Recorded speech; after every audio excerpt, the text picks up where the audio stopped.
Merci beaucoup, Aïch, comme merci à la Fondation Abdelrahim Bouabid et merci à la Fondation Al-Kishbel de m'avoir convié à cet événement. Et merci aux deux précédents intervenants pour leur intervention très, très intéressante et qui, qui seront sans doute, qui feront toutes les deux écho à certains passages que je vais évoquer, notamment dans la fabrique de la loi et la fabrique de la législation en Tunisie qu'on a connue ces dernières années. Alors, avant toute chose, je me permets de me présenter. Je suis Mohamed Hadid, journaliste et fondateur de l'organisation Balad Research and Media. Alors, c'est une organisation qui a ces deux casquettes entre recherche et médias, avec cette idée de faire participer des chercheurs et des journalistes à travailler ensemble sur des sujets d'évaluation de politique publique et d'essayer de tendre vers l'utilisation enfin, le recours à la rigueur scientifique si possible et l'accès au plus grand nombre qui a un rôle médiatique essentiel. Et par ailleurs, je suis correspondant de certains médias étrangers, notamment Le Monde ou Jeune Afrique. Alors, Bar el-Amen, qui est une organisation basée à Tunis, traite des questions de politique publique et notamment, on a travaillé sur la question des conflits d'intérêts et de la déclaration de patrimoine et donc plus globalement de cette politique publique en Tunisie qui est la lutte contre la corruption. Mais ceci n'est qu'un sujet parmi d'autres que nous avons traités. Actuellement, nous travaillons sur la dette extérieure, la dette publique extérieure ou sur la justice. Mais précédemment, nous avons travaillé sur des thèmes comme la souveraineté agricole, le libre-échange et cette concurrence entre multilatéralisme et bilatéralisme, et aussi propriété intellectuelle, leur impact sur les questions de santé. Je vous invite à découvrir, j'enverrai le lien, researchmedia.org. Donc, du coup, c'est notre site. Vous l'écrirez en commentaire, vous pourrez le trouver. Alors, mon intervention va se présenter comme si au début, je vais vous parler en fait de notre travail sur en amont de la loi sur la déclaration de patrimoine et la prévention du conflit d'intérêts. Et par la suite, j'aborderai, comme il a été demandé et m'a été demandé, la question du conflit d'intérêts dans la législation en vigueur en Tunisie.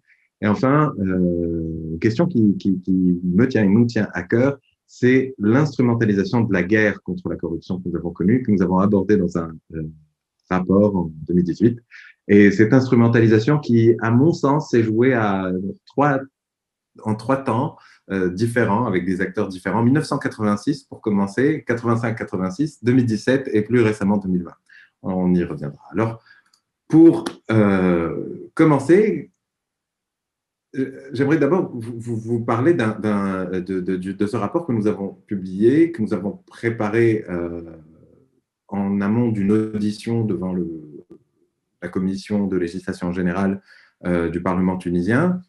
L'idée était simple. Nous avons vu que la Tunisie avait une loi qui datait de 1987, d'avril 1987, donc quelques mois avant la fin du régime de Bourguiba, où il s'agissait pour les fonctionnaires publics de déclarer leur patrimoine. Et cette loi a couru jusqu'en 2017, donc pendant environ 30 ans. Nous avons donc étudié cette législation qui a été en vigueur pendant 30 ans en amont et pendant les débats que nous avons connus sur une nouvelle loi, une réforme de cette disposition de la déclaration de patrimoine et de la prévention du conflit d'intérêts. Ce qu'on a fait, en fait, c'est qu'on a demandé accès à la base de données de la Cour des comptes, qui était le récipiendaire des déclarations de patrimoine pendant ces 30 ans, le dépositaire de ces déclarations, et on a eu une liste de toutes les déclarations déclarant, date de déclaration, fonction et objet de la déclaration. Et grâce à cette base de données, on a pu faire une analyse quantitative, disons macro, c'est-à-dire on a travaillé sur des dizaines de milliers de déclarations, non pas les déclarations en elles-mêmes, parce que la loi interdit l'accès à ces déclarations, mais plutôt les vagues de déclarations, et j'y reviendrai dans quelques instants. Nous avons aussi travaillé sur l'analyse des débats parlementaires de mars 87. C'est assez intéressant de travailler sur des débats parlementaires d'un Parlement en régime autoritaire, parce qu'en fait, ce qui est assez intéressant, c'est de voir que les contestations étaient virulentes, mais l'adoption a été faite à l'unanimité. Et cela nous permet de voir comment les élus, qui étaient les élus d'un seul parti, qui était le parti, le PSD, le Parti socialiste d'historien donc fondé par Bourguiba, premier président tunisien, pour bien situer les choses. Et en fait, ils ont réellement lu la loi, travaillé leur loi, comparé cette loi et son applicabilité avec les différentes mesures en vigueur à l'époque, son utilité par rapport à aux services fiscaux et sa concurrence éventuelle avec ceux-ci, la réflexion sur le rôle judiciaire, comme cela a été mentionné tout à l'heure. Et malgré toutes les réserves de ces élus, en fait, comme je vous ai dit, adoption à l'unanimité, et cela, leur prévision a été correcte, cette loi n'a pas été d'une très grande utilité. Au-delà de tout ça, nous avons aussi parlé, interviewé et fait un entretien avec le Premier ministre de l'époque, et l'idée c'était de savoir quelles étaient les motivations de l'exécutif derrière cette loi.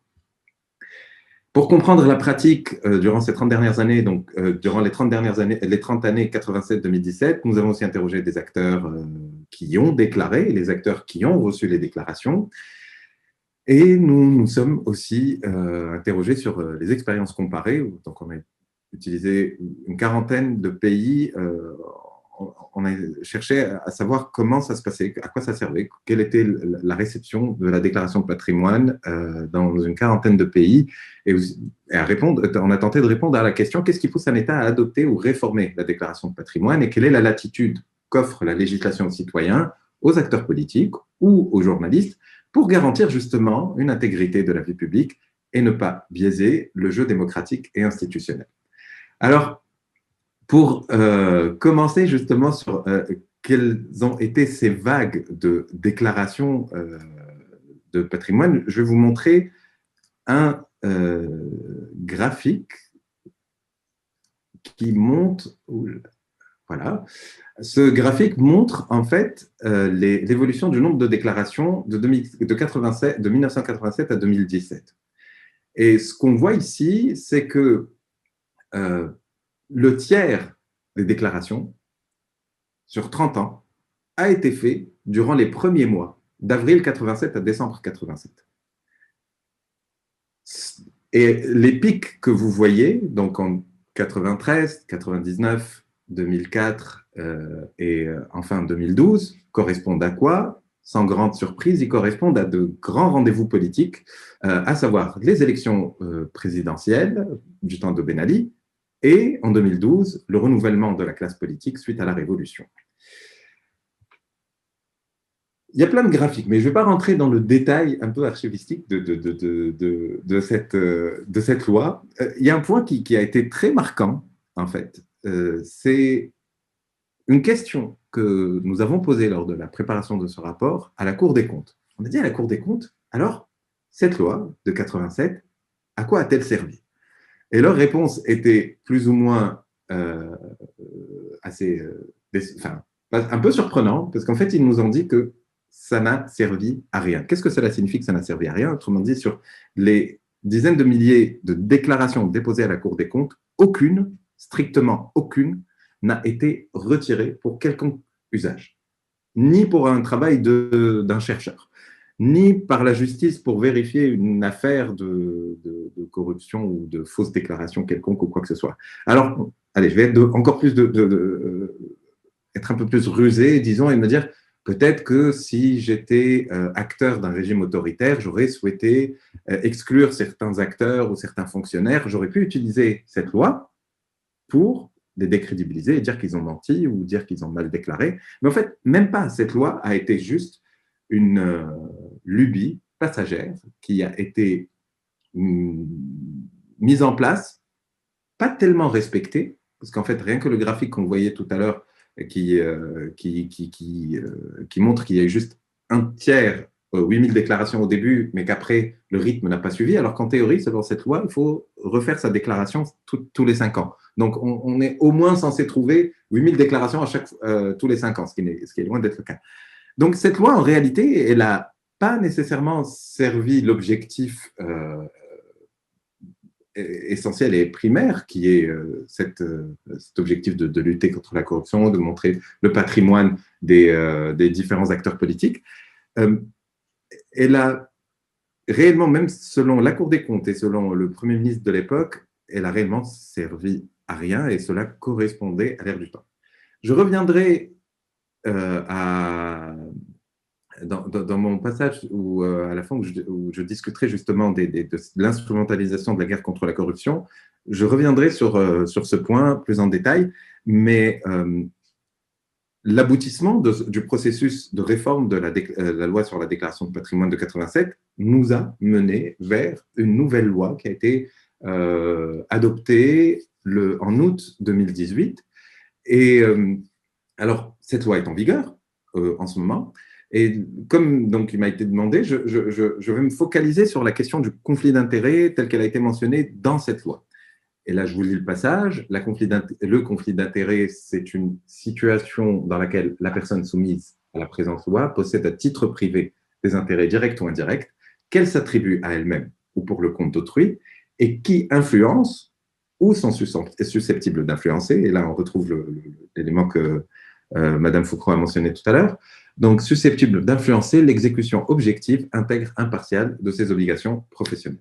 Donc, cette loi datée du 1er août 2018, certains de ces aspects, par exemple, c'est certains aspects qu'elle a introduits, qui n'existaient pas dans la législation tunisienne, c'est l'interdiction du cumul des mandats pour, par exemple, le président de la République, le président du gouvernement et les membres du gouvernement, certaines instances constitutionnelles, les maires ou les membres de la Cour constitutionnelle. Ils n'ont pas le droit de cumuler leurs fonctions avec d'autres. Ici, comme vous avez remarqué, les parlementaires ne sont pas inclus dans cette liste. Mais ils ont leur propre article qui les concerne, parce que les activités libérales sont tolérées pour les parlementaires. Mais en tout cas, c'est ceux que je viens de mentionner n'ont littéralement le droit de rien faire d'autre. Alors, il y a beaucoup plus d'attention pour des postes, les deux têtes de l'exécutif en Tunisie, qui sont le chef de l'État et le chef du gouvernement, ainsi que leurs membres et leurs conseillers et les chefs de cabinet. Cela est pour prévenir le pantouflage ou les revolving doors. Ils doivent prévenir l'instance nationale de lutte contre la corruption de toute fonction qu'ils occupent, de tout investissement qu'ils souhaitent effectuer ou de consultations qu'ils souhaiteraient donner à des sociétés. Et ça, c'est pendant une durée de 5 ans. Et ces personnes, donc chefs du gouvernement et chefs de l'État et leur entourage que je viens de présenter, n'ont pas le droit de présenter des consultations contre l'État pendant 5 ans. Alors, de 2018 à 2020, disons qu'on n'a pas eu forcément l'occasion. Est-ce que vous m'entendez? Oui. Est-ce que vous m'entendez? Vous êtes à 20 minutes, 22 minutes. Je vous donne encore 2-3 minutes. Allez-y. D'accord. Alors, le autre élément du conflit d'intérêt, la question de la propriété d'actions. Ça, c'est un point dont on pourra parler durant la discussion, parce que l'ex-chef du gouvernement, Alyes Farfer, a été mis de côté cet été et a été poussé à obliger à cause d'un soupçon de conflit d'intérêts. Et donc, tout le débat sur est-ce que c'est de la corruption, est-ce que c'est un soupçon ou est-ce que c'est un conflit d'intérêts, la loi tunisienne dit qu'il faut qu'il y ait une cession des actions dans un délai de 2 mois à compter de la nomination. Mais à cause du Covid, il y a eu toute une confusion sur les dates et sur les délais à respecter ou à tenir en compte. Pour ce qui est des cadeaux, il y a une restriction qui est énorme en matière de cadeaux et les cadeaux sont, à partir d'une certaine valeur, considérés comme propriété de l'État. Je pourrais partager avec vous dans le détail les éléments qui ont été mentionnés dans la loi si vous souhaitez aller encore plus dans ce détail-là. Mais j'aimerais aussi rappeler ce que le conflit d'intérêts a comme écho dans le débat public. On a l'ex-ministre chargé de la fonction publique, de la bonne gouvernance et de la lutte contre la corruption, en réaction à l'affaire de Lies Farfer, donc le Premier ministre qui a démissionné, a dit que le conflit d'intérêts n'est pas synonyme de corruption.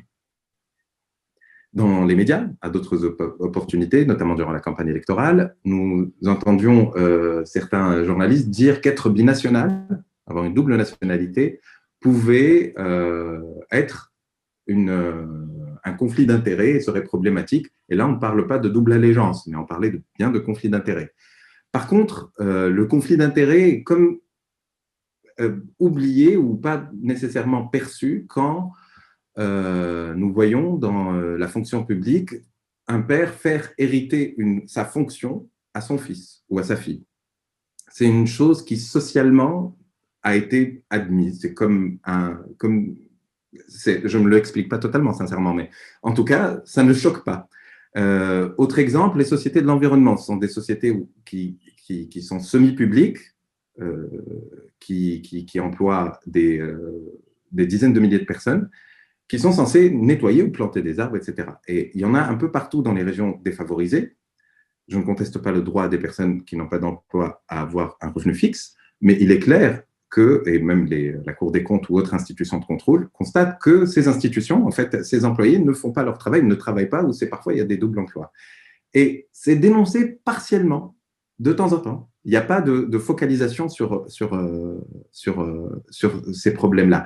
Et là, on voit comment il y a une variation, disons, à la sensibilité de ce genre de problématique. Alors, je vais raccourcir, je ne sais pas si on a encore de la marge pour en parler, mais je me retrouve un peu obligé de raccourcir. Juste pour je vous partagerai le rapport avec vous si vous souhaitez aller plus loin. Ce qui a été marquant pour moi, c'est dans ce travail de recherche, c'est d'entendre que en 1987, dans les stades, on entendait en Tunisie « Flous Char Biaha Wefa », autrement dit « Où est l'argent du peuple, bande de voleurs ». En 2008 et en 2011, on entendait des slogans dans les différentes manifestations qui ont été matées violemment. L'emploi est un droit, bande de voleurs. Donc, dans les différentes manifestations majeures, on a entendu des revendications d'une meilleure gestion des deniers publics et de cette lutte contre la corruption. Mais il y a eu une instrumentalisation. Comment ça ? L'accomplissement, en fait, qui a été présenté par le gouvernement Cheikh, qui s'est présenté comme monsieur propre, comme monsieur qui a mis en place la loi d'accès, la loi de différentes, une batterie de lois censées défendre l'intérêt général et la transparence et la lutte contre la corruption, que ce soit la protection des lanceurs d'alerte ou l'accès à l'information ou cette loi de déclaration de patrimoine et de prévention des conflits d'intérêts, ont été utilisés comme étant un accomplissement en soi, en fait. L'idée n'était plus de dire il n'y a plus de corruption en Tunisie, l'idée c'est de dire regardez, on a un trophée, cette loi est parue dans le journal officiel. Et ce point, encore une fois, je suis en train de résumer parce que le temps se fait court, ce point m'a conduit à me demander, mais en fait, cette quête de légitimité, elle se fait auprès de qui ? Le chef du gouvernement, il présente à qui cette loi ? En réalité, quand on fait un état des lieux politique de la Tunisie en 2018-19, le gouvernement en place n'avait pas d'appui parlementaire. Il avait besoin du soutien des institutions internationales et notamment des institutions financières internationales. Et ce genre de loi, prenons la transparence, prenons la lutte contre la corruption, faisait partie d'une série de mesures qui étaient conditionnées pour des appuis budgétaires de certains bailleurs de fonds, notamment l'Union européenne, ou pour des revues du Fonds monétaire international. Et c'est assez intéressant de se rappeler que parfois le public auquel s'adressent les politiques qui lancent ces guerres contre la corruption n'est pas nécessairement un public national. Et je finirai en vous disant, assez souvent, quand on a discuté avec les élus, on leur posait une question et on leur demandait, supposons que la corruption était réduite à néant. Est-ce que pour autant, il y aurait ça serait la panacée, on se retrouverait dans un monde qui serait, dans un pays qui serait totalement équitable, avec une redistribution des richesses comme il se doit, et qu'il n'y aurait plus de problème ni dans l'État, ni dans la fonction publique, ni dans l'État, ni dans le secteur privé?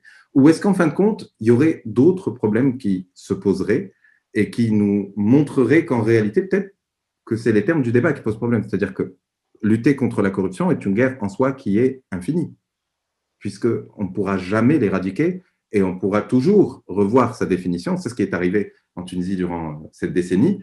Et cela nous montre en fait comment, en tout cas en Tunisie, il y a une focalisation sur la corruption, mais corruption dans la fonction publique, qui serait, elle, une source de mauvaise gestion. Et cela nous a fait beaucoup oublier les rapports de domination entre les classes, entre les régions, les familles ou les secteurs d'activité. Je m'en tiens à ça, j'ai raccourci et je m'excuse d'avoir été long. Merci.